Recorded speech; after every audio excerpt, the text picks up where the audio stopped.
He says, and Matt, she gets so impatient with her mother, he tells me.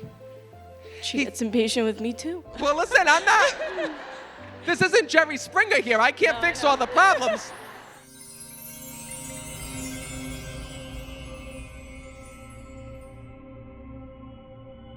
And first of all, I know that it's hard right now for you to speak to your dad right here through me.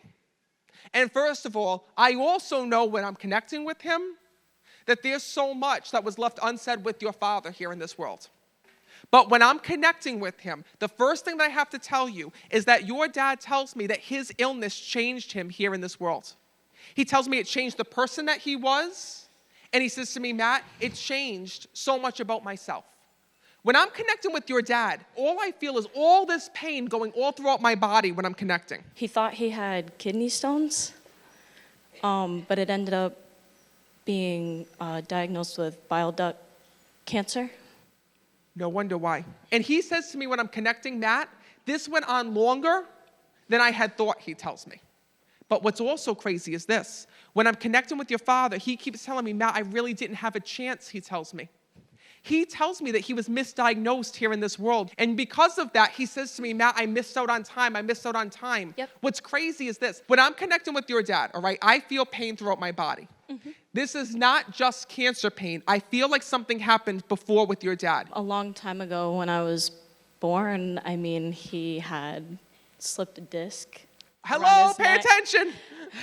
It was before I was born, so. So know that this is the reason why it's important, okay? Is that when I'm connecting with your loved ones, they'll tell me a story. When I'm connecting with your dad, I feel all this pain. Now, the reason why I'm telling you this is because your dad is telling me, as a medium, that throughout his life, he was in constant pain because of this. He always had back pain. There was always pain that was in here. So when your dad originally had gotten sick, right? He didn't realize that the pain was coming from that cancer. So therefore, your dad said to me, Matt, I was used to being in pain. I was in pain all the time.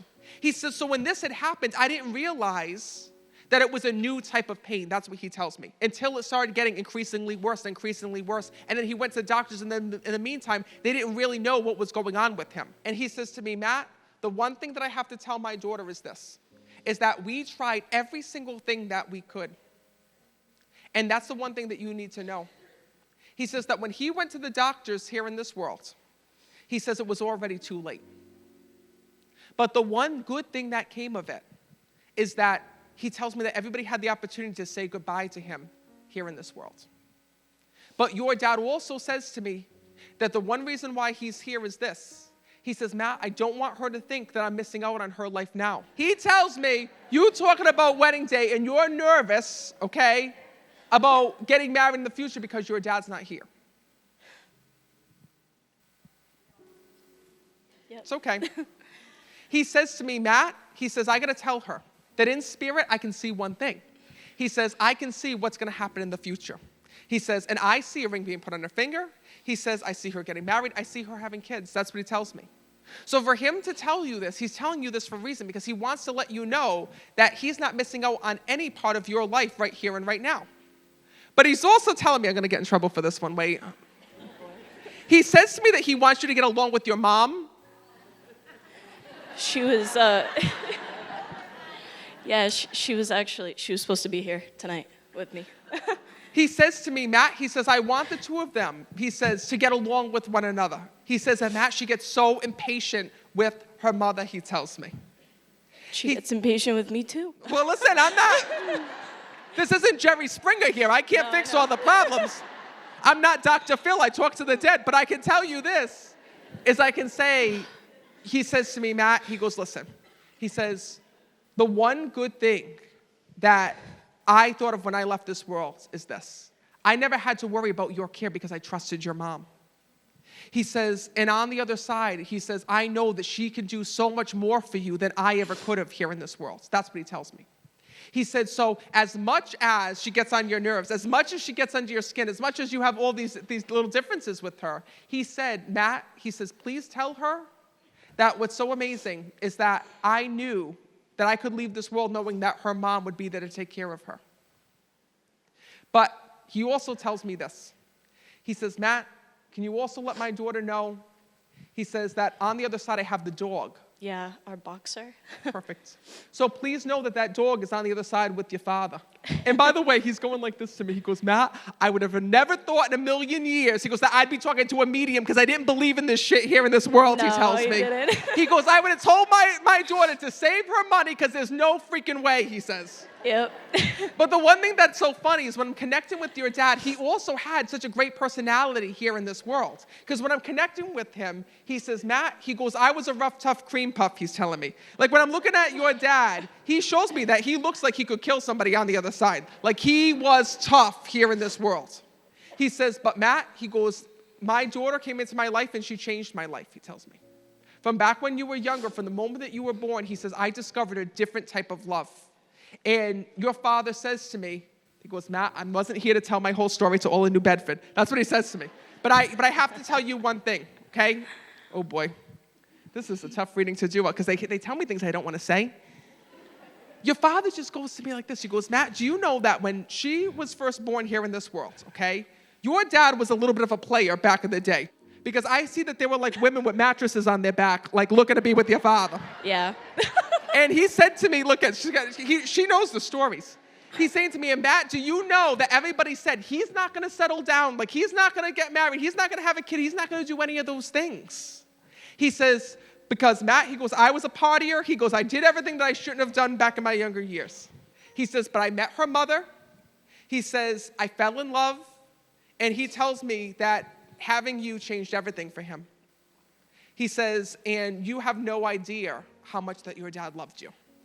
And that's why he's here right now. He says, so Matt, he says, all those crazy years that I had, he says, I wouldn't have changed anything. He says, because I got to go and have this amazing life and have a family and have my daughter. He says, so even though you feel like you lost your dad at a young age here in the physical, he says, please know that I will always be with you, and I will always be a special angel watching over you. He's also talking about a tattoo. Oh my God. He'll never get over it. And he's telling me when I'm connecting, there you go. So you got that? So I got it when I was 19. He was still here. And I waited like 10 days to tell him. And he got so mad. He told me that he wished that I had told him I was 19 and pregnant instead of getting this neck tattoo. Wait till you hear the second part. Your father says to me that you keep thinking you're going to add to it. Maybe. Your father said to me this, because he says to me, you were thinking about that tattoo and saying, I should do something for my dad. I should add something to this. Your father says, listen, he goes, I didn't approve of it when I was alive, and I don't approve of it now that I'm on the other side, he says to me. No. He said, so please let her know, Matt, that she does not need this to feel close to me or to have a relationship with me. He says, please let her know that's not what's important. He says, what's important is our conversation right now. What's important is her knowing that I am there and with her every single day and that I am safe and at peace. He says, Matt, you ask one thing of your father. You always say, I wish I could give him a hug one more time. He said to me, just give my daughter a hug from me from heaven. So please know that every day, as close as I am to you right now is as close as your dad is. He is with you. He is safe and at peace. And there's one other thing I'm going to say. This man won't stop talking. He loves this, by the way. He's throwing you under the bus when I'm connecting. He says, Matt, can you tell her that she needs to be more responsible in the car when I'm connecting with him? I did get pulled over. And your father said to me, he goes, Matt, I was visiting her in the car today. I don't know who was smoking the weed, but he's telling me when I'm connecting. Your father says to me that there was a fishbowl going on in your car. I can't speak on that. He says to me, Matt, he says, tell her, he says that she used to think I was up her ass here in this world and I was tough. He goes, I see everything in spirit, he says to me. He says, and you tell her, he says, that I saved her once. He says, with that traffic violation, he says, if God forbid the police was there a week early and saw the fishbowl, it would have been all over. He says, so please know, he says, that even though he might not be physically here, this is every proof that you need to know that your dad is there in spirit. You just got the chills. That was his soul letting you know that he's right there with you and he is safe and at peace.